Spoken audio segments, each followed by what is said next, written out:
So today what I'm going to share with you is why relying on coffee and sweet treats to boost energy actually harms your longer term health. And I was just chatting with a lovely lady on the phone this morning. I was saying all of the work that I do with my clients is very balanced. So I don't do anything super strict and say, that's it, excuse me, you are never allowed another coffee or you're never allowed a cake again in your life, because come on, that's not realistic. We want to live a balanced life as well, don't we? But it is about having it in moderation. Okay, so a guy I spoke to yesterday shared with me he's having between 5 and 8 coffees a day. Okay, that's going to have an effect on your longer term health. And if you are relying on like 5 to 8 coffees a day, something's missing, right? Okay, you're not giving your body what it needs, and that's what I want to help you unpick. So if you feel like you're needing to rely on these things a little bit too much, we need to have a look at why, and we need to start to rebalance the body a little bit so this doesn't lead into longer term problems. And when I talk about sugar, I do mean things like cake that's there on the picture. I mean Haribo, sweeties, chocolate, all of those things, but also things that are like refined carbs. So we're talking about pasta and pastries and all that kind of thing. That would actually class as and wine. I mustn't forget wine. Wine and alcohol is high sugar as well. So all of those things are high sugar. So let's dive into why would that cause a problem for your longer term health. You know already that they're not great if you have them too much, but why? What is the actual problem with that? So if you are relying on this a lot, then this is probably how you're feeling, and I'd love for you to let me know in the comments which one you are. So is it that you can't get up in the morning, you have to keep hitting that snooze button, that you feel that you need that coffee to get you going or that tea to get you going, you don't actually know how you'd start your day without that? That's what I hear from a lot of women. You might skip breakfast or have a super quick breakfast and it's not really carrying you through, so then you need to have some snacks before lunchtime, which is often like reaching for the biscuits because they're quick and they're tasty and they kind of hit the spot. And then you don't end up having lunch to a little bit later because that's carried you through. But then what you find is you're getting that afternoon crash. So similar to a lot of office workers, and you may work in an office anyway, but even if you're not, normally that time when you're picking your children up from school, I know that we've been on lockdown, but normally that around that time, about 3 o'clock, you're actually feeling really drained and really depleted. So again, that might be the time when you need that coffee to pick you up, or that tea, or that slice of cake. And then if you're anything like me, normally, again, when we're not in lockdown and life's normal, there's lots of rushing about to different clubs. And then when you get home, you're balancing all the things. So even if your children, they're not at school or they're not at clubs at the moment, you're still having to do, reading or homework, and you're having to cook dinner, you're having to do bath time, and bedtime can take a long time because children want lots of stories and lots of cuddles, and you're feeling really depleted, and you've done their dinner and you're not coming down and having dinner till quite late. That's normally what I see. And so by the time you do have your dinner, you are ravenous. You're not really, being mindful about the way that you eat. You're just eating really quickly, and then noticing that you've got a load of clearing up still to go. Okay, it's probably like 8-9 o'clock at night by now. You've still got to tidy up the whole kitchen. So by the time it's like your evening, you just want to collapse on the sofa. You want a glass of wine. That was my choice before.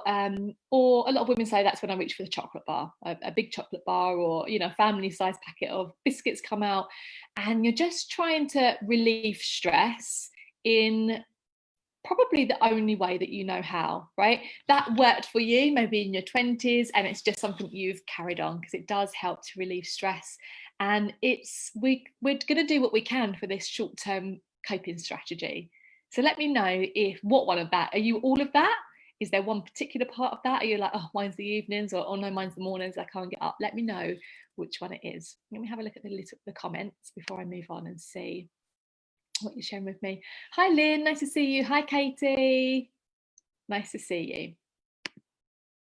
So tell me which one you resonate with, and then I'm going to go through why this is a problem. And I'm going to break it up into 2 parts because there's quite a lot to talk about when you are having too much sugar and too much caffeine. So the first part is that caffeine stimulates the adrenal glands. Now, if you haven't heard of the adrenal glands before, they're just tiny glands, and they're above the kidneys, and they're responsible for producing hormones, cortisol and adrenaline. So this causes, they're like your stress hormones, and this causes your stress hormone cortisol to be too high. So you may have heard of that one before. And then when cortisol is too high for too often, what that causes is inflammation in the body, and that leads to pain. So that might be joint pain for you, or that might be backache, or any kind of pain in the body.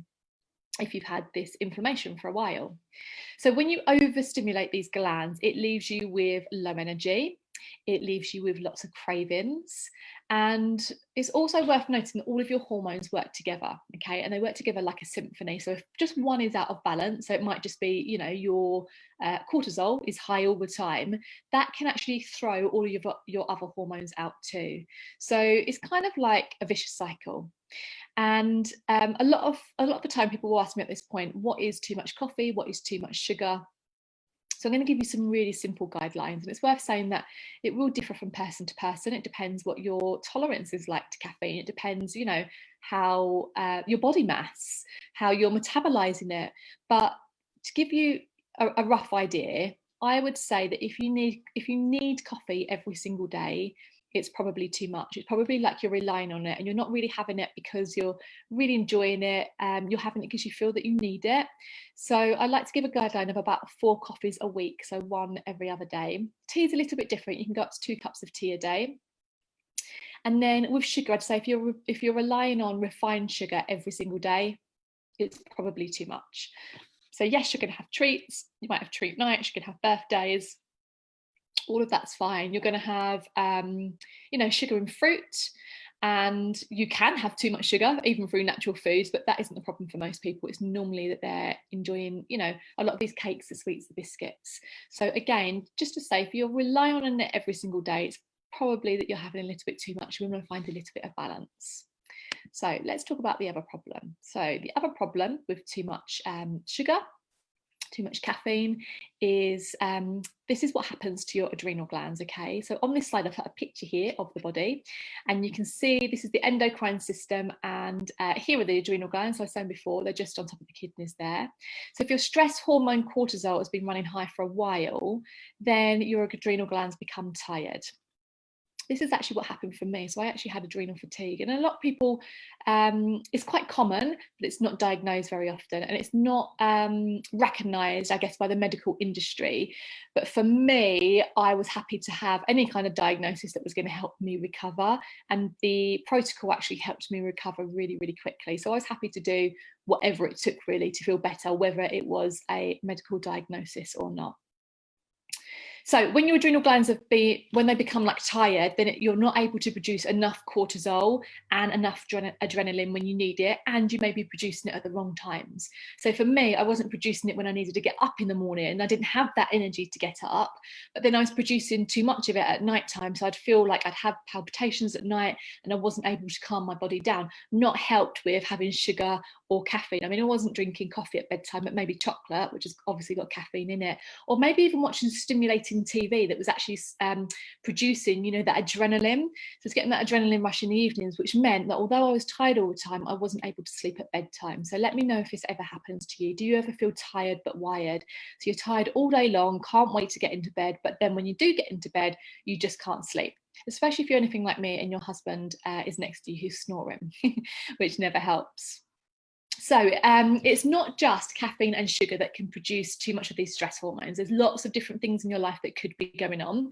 So if you was getting a lack of quality sleep, if you were going through a stressful situation, so like a bereavement or a divorce, over exercising, that's actually a really common one I see, not normally with women who have no energy, but perhaps women that are trying to maintain their weight. They're, you know, doing a lot of HIIT training, or they might be training for a marathon.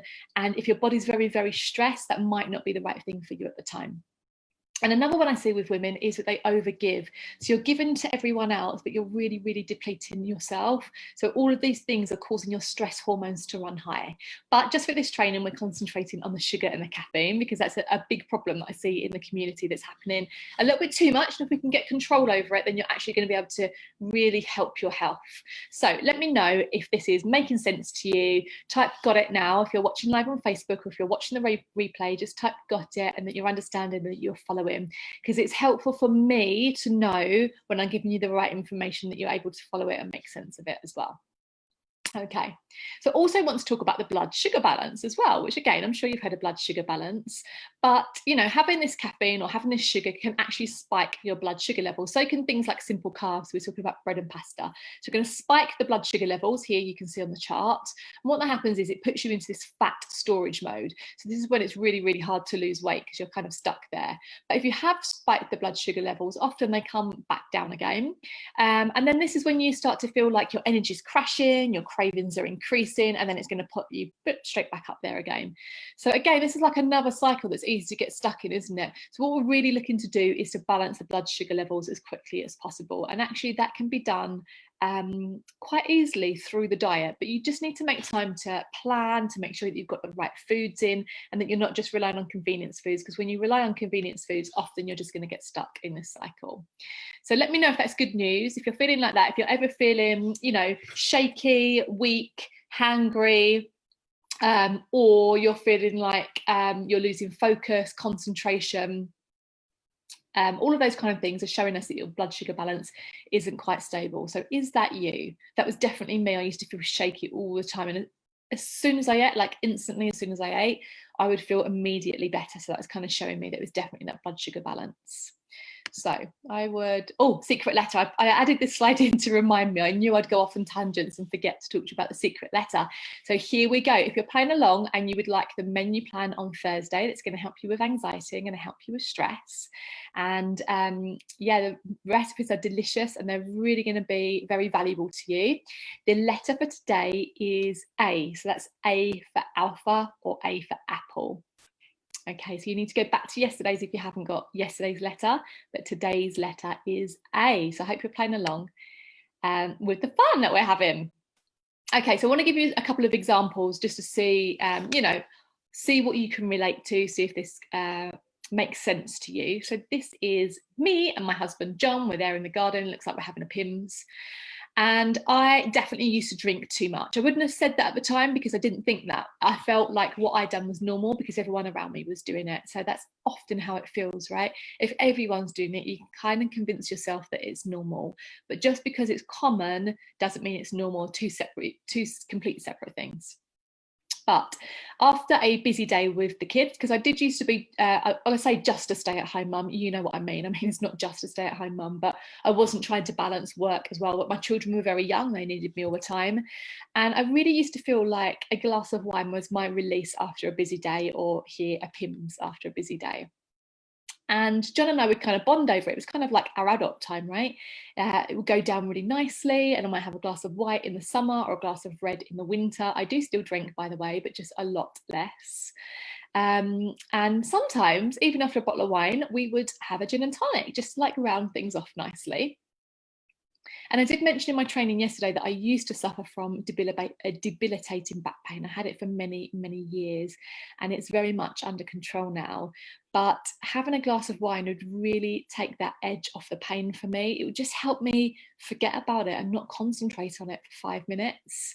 So I guess in many ways I was just trying to numb out, right? And whilst I actually enjoyed the drink in the moment, what it done was it put me in this cycle of cravings.